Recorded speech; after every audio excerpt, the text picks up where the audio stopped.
गुरु प्यारी सात संगत जी, राधा स्वामी जी। संगत जी, हम अक्सर सत्संग में ना जाने के ढेरों बहाने ढूंढते हैं। जरा सी तकलीफ आ जाए तो हम सत्संग पर जाना छोड़ देते हैं। परंतु आज के इस वीडियो को सुन लेने के बाद आप खाना तो भूल सकते हैं, लेकिन सत्संग जाना कभी नहीं भूलेंगे।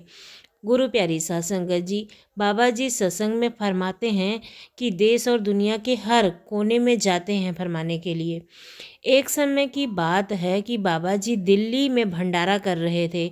सवाल जवाब के बाद बाबा जी संगत को ओपन कर दर्शन दे रहे थे। दर्शन देते समय बाबा जी हर बार की तरह संगत पर दृष्टि भी डाल रहे थे। दृष्टि डालते समय बाबा जी ने देखा कि एक बीबी जो थोड़ी बुजुर्ग हैं और जिनके सफ़ेद रंग के कपड़े पहने हुए हैं, बाबा जी को हर बार दिखाई देती हैं। बाबा जी इस बीबी को देखकर थोड़े हैरान हो गए, क्योंकि यदि बीबी बाबा जी को दिल्ली से 1400 किलोमीटर दूर मुंबई से सत्संग के दौरान दिखाई दी थी, वहीं बीबी जम्मू सत्संग में भी दिखाई दी थी। बाबा जी को यह बात समझ में नहीं आ रही थी कि यह बीबी हर सत्संग में कैसे आ जाती हैं। दर्शन देने के बाद बाबा जी ने अपने सेवादारों से कहा, आप उस बीबी को मेरे पास लेकर आओ, मुझे उस बीबी से कुछ बात करनी है। बाबा जी का हुक्म पाकर सेवादार उस बीबी को पास ले आए और बताया कि बाबा जी आपका इंतज़ार कर रहे हैं। इतना सुनते ही बीबी खुश हो गई और सोचने लगी कि लाखों की संगत में बाबा जी ने सिर्फ मुझे बात करने के लिए बुलाया है। बीबी दौड़ती हुई बाबा जी के पास गई।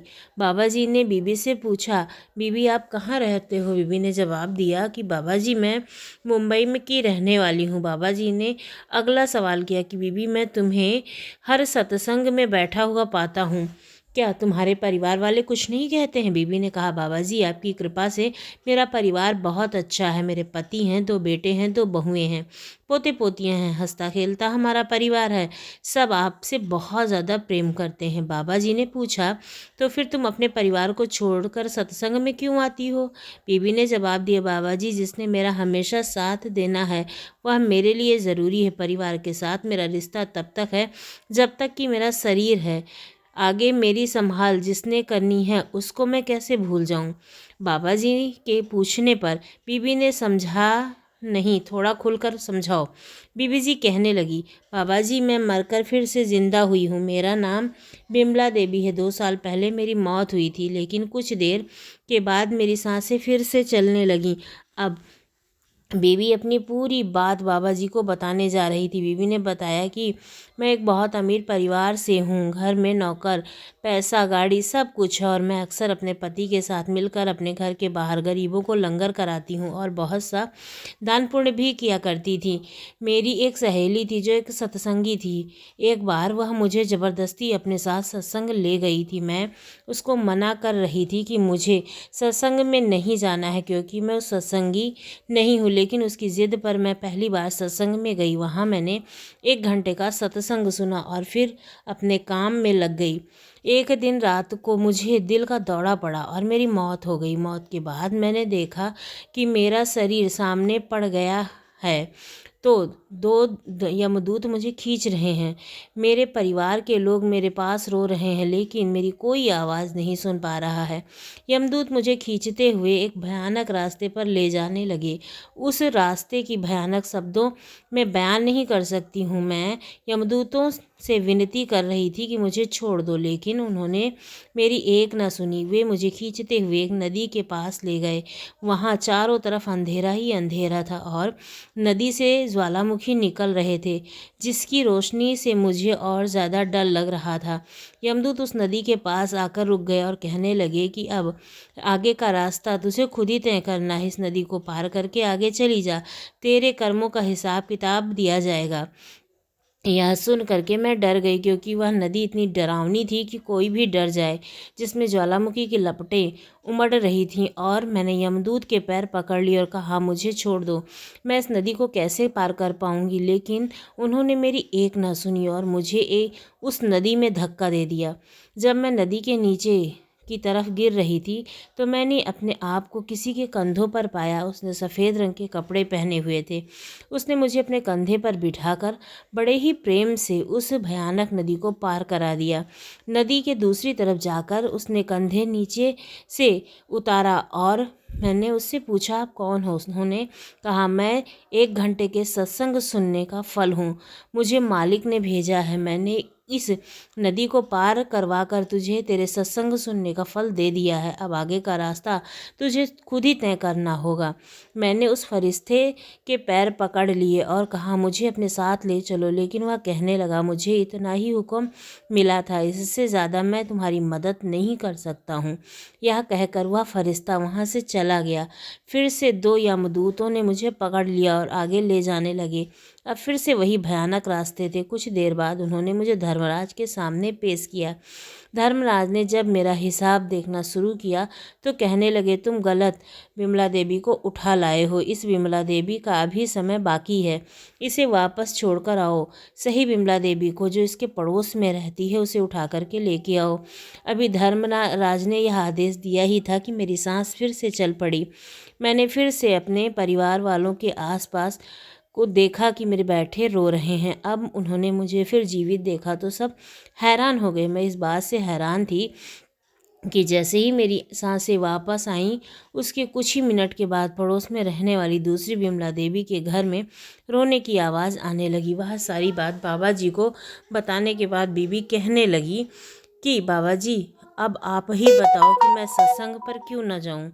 आपके 1 घंटे के सत्संग ने मुझे उस ज्वालामुखी वाली नदी को इतने प्रेम से पार करवा दिया, तो अगर मैं आपका हर सत्संग सुनूंगी तो मुझे पता नहीं क्या मिल जाएगा। इस बीबी ने यह एक बात और भी बताई कि जब वह फरिश्ता मुझे अपने कंधों पर बिठाकर छोड़कर गया तो मैंने उससे पूछा कि मैंने इतने दान पुण्य किए हैं और क्या मुझे उसका फल नहीं मिलेगा। उसका कहना था, दान पुण्य का फल वहीं धरती पर जब शरीर के दायरे में होता है तो मिल जाता है, पर यहाँ यमलोक में सिर्फ मालिक की भक्ति से फल दिया जाता है। साध संगत जी, यह बात बिल्कुल सही है कि वह अपने घर सिर्फ हमारी भक्ति देखी जाएगी।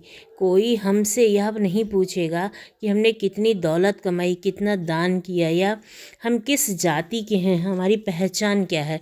सिर्फ नाम की कमाई से होगी। बाबा जी कई बार कह चुके हैं कि नानक के घर में केवल नाम सत्संग ही चलता है। इसी के साथ एक और छोटी सी घटना सुनिएगा, जिससे आपको सत्संग पर जाने की प्रेरणा मिलेगी। एक समय की बात है, एक गांव में ब्रह्मदत्त नाम का एक गरीब पंडित रहता था। ब्रह्मदत्त का इस दुनिया में कोई भी नहीं था, इसलिए पेट भरने की उसे कोई विशेष चिंता ही नहीं थी। किसी भी घर में उसे मुट्ठी भर आटा या चावल मिल जाता था, जिससे वह बनाकर अपना गुजारा कर लेता था। पंडित ब्रह्मदत्त की ज़िंदगी इसी तरह से गुजर रही थी। एक दिन वह सोचने लगा कि धीरे धीरे मैं बुढ़ापे की ओर बढ़ रहा हूँ। अभी तो मैं लोगों के घर जाकर पूजा पाठ करके अपना पेट भर लेता हूँ, लेकिन जब मैं बूढ़ा हो जाऊंगा तब इस दुनिया में मेरा कोई नहीं है तो मेरा ख्याल रखेगा कौन। मेरे बुढ़ापे पे कौन मुझे बिठाकर खिलाएगा। इसलिए मेरी भलाई इसी में है कि मैं आज से ही अपने भविष्य के बारे में सोचना प्रारंभ कर दूं, वरना बुढ़ापे में दर बदर की ठोकरें खानी पड़ेंगी। यह सोचकर पंडित ब्रह्मदत्त अगले ही दिन से भोर होते ही घर से निकल जाता और पूरा पूरा दिन वह एक दरवाजे से दूसरे दरवाजे पर जाकर पूजा पाठ, कथा आदि बाँचने का काम करने लगा था। उसके बदले में उसे जो भी धन या अनाज मिलता था वह उसे घर ले जाता था। जितना अनाज वह खा सकता था वह पका लेता था, बाकी का अनाज संभाल करके रख देता था।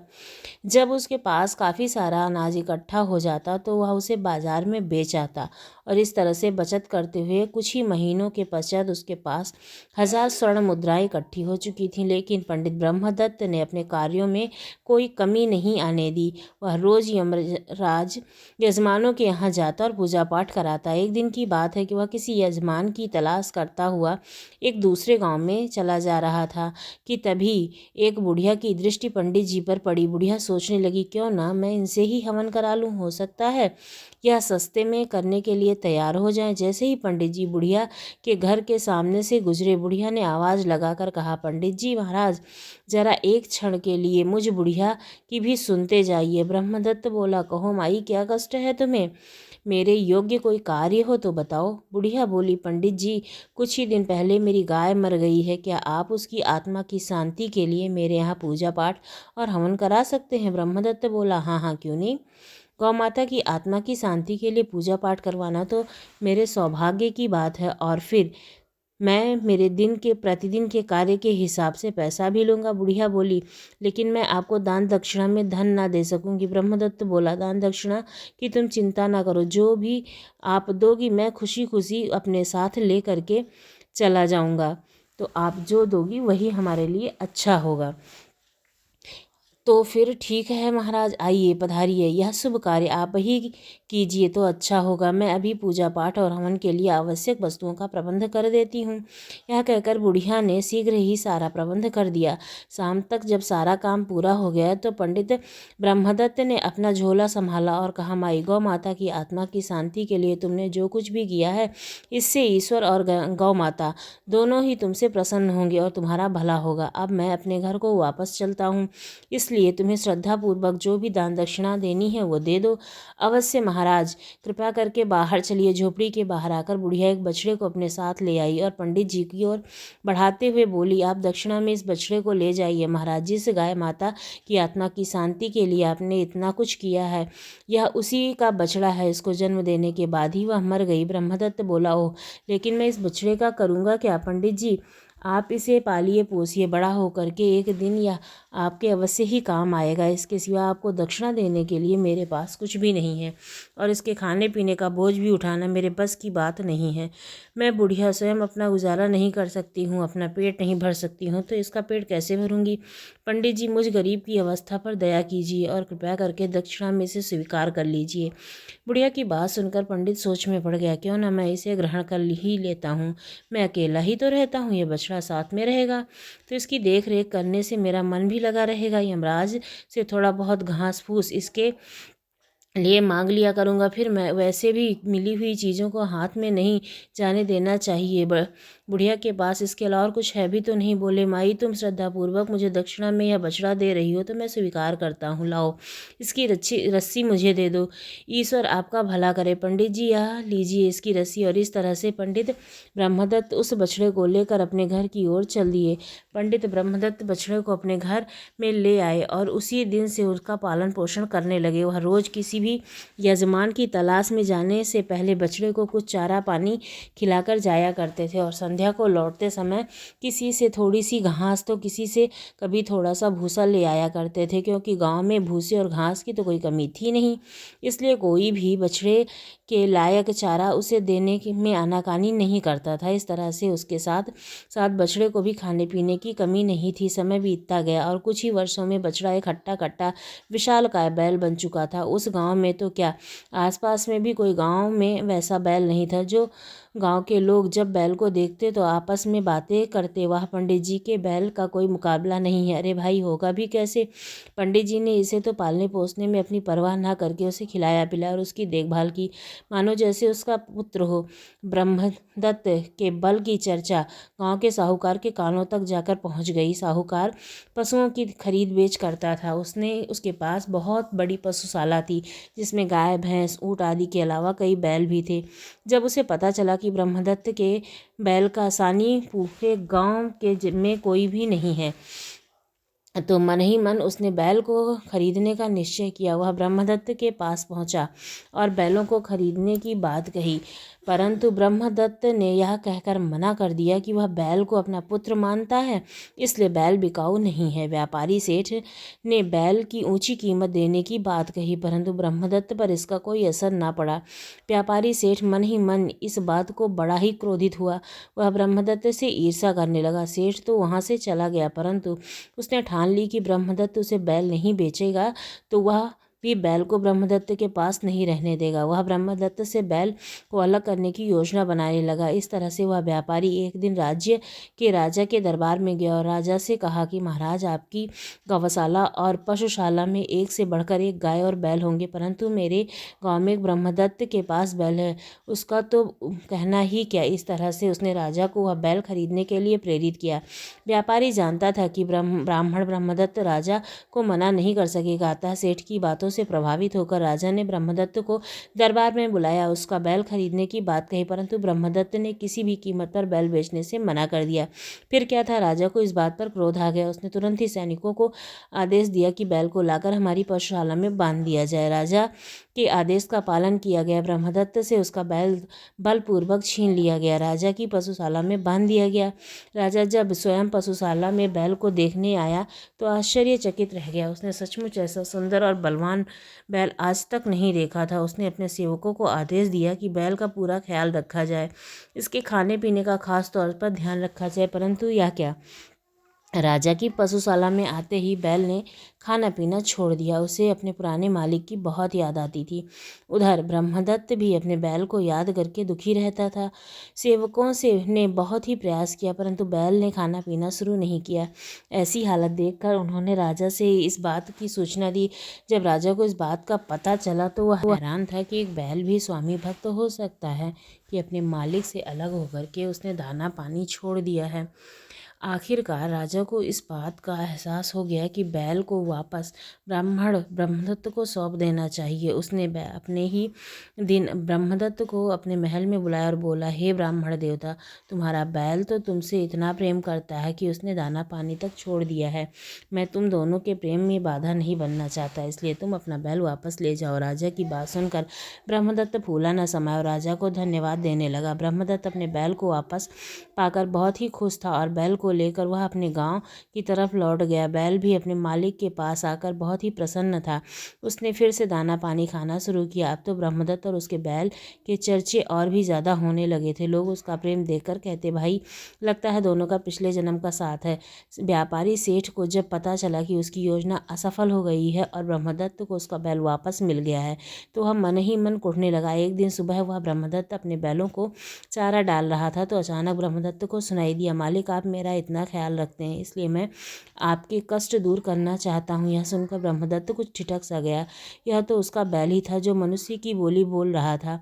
बैल ने दोबारा कहा, हैरान मत होइए मालिक, मैं साधारण बैल नहीं हूँ, इसलिए मनुष्यों की बोली बोल सकता हूँ लेकिन मेरी आवाज़ केवल आपको ही सुनाई देगी।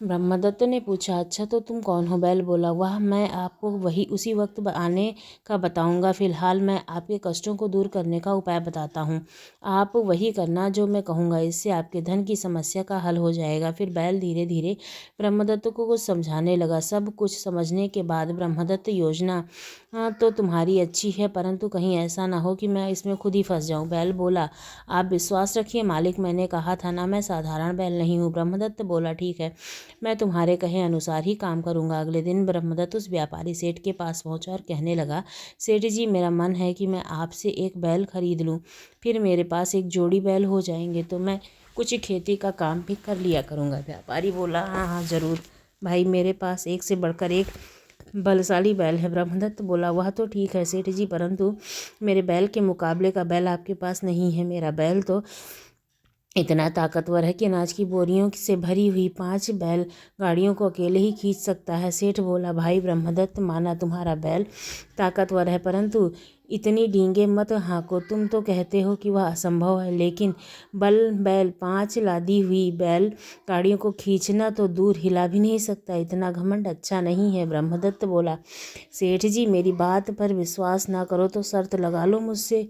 बोला, मंजूर है। सेठ मन ही मन सोचने लगा, यह ब्राह्मण तो आज खुद ही कंगाल होने के लिए आ गया है, तो यह असंभव सी शर्त लगा बैठा है, बच्चू तो इसी के जाल में ऐसा फंसाऊंगा कि ये याद रखेगा। सेठ बोला, ठीक है, तो शर्त यह रही कि अगर तुम्हारे बैल ने एक कारनामा कर दिया तो मैं तुम्हें 15,000 स्वर्ण मुद्राएं दूंगा और अगर वह नहीं कर पाया तो तुम्हें मुझे 12,000 स्वर्ण मुद्राएं, साथ में अपना बैल भी देना होगा। बोलो मंजूर है? ब्रह्मदत्त ने कहा, ठीक है, तो शर्त पक्की। 2 दिन बाद पूरे गांव के सामने मेरा बैल यह कारनामा करके दिखाएगा। अगले 2 दिनों में पूरे गांव में यह बात फैल चुकी थी। ठीक 2 दिन के बाद वह खुले मैदान में अनाज से भरी बोरी बैलगाड़ी में लाई गई। सभी बैलगाड़ियों को एक के पीछे एक जोड़ दिया गया और ब्रह्मदत्त के बैल को उसके आगे जोड़ दिया गया।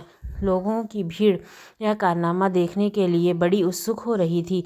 सभी की आंखें फैल गई थीं, बैलगाड़ी की ही तरफ दिखाई दे रही थीं। बैल ने जोर लगाना शुरू किया परंतु गाड़ियों को तो अपनी जगह से टस से मस न हुई। यह देख करके सेठ मन ही प्रसन्न हुआ। अभी कुछ ही क्षण बीते थे कि बैल ने एक बार फिर से पूरी ताकत लगाई।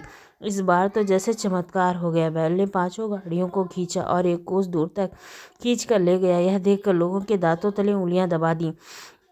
सभी बैल की ताकत की वाहवाही करने लगे। सभी के सामने सेठ ने बड़े ही दुखी मन से 15,000 स्वर्ण मुद्राएं ब्रह्मदत्त को दे दी। स्वर्ण मुद्राओं की थैली लेकर ब्रह्मदत्त अपने घर आ गया, परंतु मन ही मन सेठ को बड़ा ही क्रोध आ रहा था। उसी रात को सेठ अपने कुछ लठेतों को लेकर ब्रह्मदत्त के आंगन में आ धमका और लोग डंडों से बैल को पीटने लगे। शोर शराबा सुनकर ब्रह्मदत्त जब बाहर आया तो देखा कि सब के सब बैल, लठैत और सेठ जमीन पर जख्मी पड़े हुए थे। ब्रह्मदत्त समझ गया कि उसके बैल ने इन सब को अच्छा सबक सिखाया है और अपने सींगों से मार मार कर उनका कचुम्बर निकाल दिया है। वे लोग गिरते पड़ते वहां से भाग गए। ब्रह्मदत्त ने प्यार से अपने बैल के सिर पर हाथ फेरा और बोला, बेटा आज तुम मुझे सच सच बताओ कि तुम कौन हो। बैल ने कहा, मालिक मैं आज को सही बात बताता हूँ। आप ध्यान से सुनिए। पिछले जन्म में मैं पंडित था और भगवान शिव का परम भक्त था, परंतु जब मुझसे एक ऐसा अपराध हो गया जिसकी वजह से मुझे इस जन्म में बैल का शरीर मिला। मैं पंडिताइन ही करके अपना जीवन निर्वाह करता था। मुझे एक दिन एक गाय दान के रूप में मिली और गाय के साथ उसका बछड़ा भी था। मैंने गाय को बड़े ही चाव से पाला और उसका दूध मेरे परिवार का पोषण करता था, परंतु मेरा रवैया उस बछड़े के प्रति अच्छा नहीं था। मैं उसके बछड़े को गाय का दूध बहुत ही कम पीने देता था तथा सारा दूध निकालकर अपने बच्चों को पिला देता था, जिसका परिणाम यह हुआ कि वह बछड़ा बहुत ही कमज़ोर हो गया और बीमार रहने लगा। एक दिन वह बेचारे बछड़े की मृत्यु हो गई। मेरे मरे हुए बछड़े को खेत में गाड़ दिया, परंतु बछड़े के मरते ही गाय ने भी उसके दुख में दाना पानी छोड़ दिया और कुछ ही दिनों में गाय की मृत्यु हो गई। इन दोनों निर्दोष जानवरों की मृत्यु का पाप मेरे सिर पर चढ़ गया, जिसका परिणाम यह हुआ कि मुझे इस जन्म में एक बछड़े का रूप लेना पड़ा। और आगे की कहानी तो आप जानते हैं। मैं आपके पास पहुंच गया और अपने पापों का प्रायश्चित करने के लिए मैं इसी ही तरह से कर सकता हूं कि आप मैं जैसे धनवान और परोपकारी ब्राह्मण की सेवा और सहायता करूं, क्योंकि आपने बिना किसी स्वार्थ के मुझे पाला है और एक पुत्र की भांति प्रेम दिया। शायद वह महापाप करने से पहले मैंने कुछ पुण्य कर्म किए होंगे, जिसके कारण मैं आपके पिछले जन्म के बारे में जानता हूँ और मनुष्यों की बोली बोल सकता हूँ। और यह भगवान शिव की भक्ति का ही परिणाम है कि मैं आज इतना शक्तिशाली बन गया हूँ। इस जन्म में मैं आपकी सेवा करके अपने पापों से मुक्त हो जाऊंगा। सारी बात जानकर ब्रह्मदत्त की आंखों में अश्रु आ गए थे। इस घटना के बाद व्यापारी सेठ ने दोबारा कभी ब्रह्मदत्त की तरफ आंख उठाने की हिम्मत भी नहीं की। अब ब्रह्मदत्त और उसका बैल पिता और पुत्र की भांति प्रेम से अपने जीवन को बिताने लगे थे। दोस्तों, आशा है आपको आज की कहानी पसंद आई होगी और साकी भी अगर अच्छी लगी हो तो हमारे चैनल को लाइक करें, शेयर करें और सब्सक्राइब करना बिल्कुल भी ना